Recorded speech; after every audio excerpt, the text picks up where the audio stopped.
Ассаламу алейкум рахматуллахи ва баракату. Орозо убагында айыз келип калса, дуа окубай эле орозо кармай берсе болобу же ачып кийин карыздан кармап бериш керекпи дейт. Ва алейкум ассалам рахматуллахи ва баракату.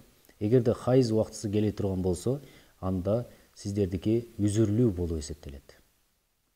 Ошол үзүр себебинен сиздер орозо кармабайсыздар. Кийин бүткөндөн кийин анын не кыласыз? Казасын кармап бересиз. Мисалы 3 күн, 4 күн, 5 күн, 1 жума. Ошол канча күн кармабай турган болсоңуз, ошол күнүңүздү кайсыл убакта болсо дагы кармап берип коесуз, иншалла. Ассаламу алейкум. Канча жаштан орозо кармаса болот? Бул башында дагы берилди. Эгерде балагатка жетелек боло турган болсоңуз, сиз дагы орозо кармасаңыз болот.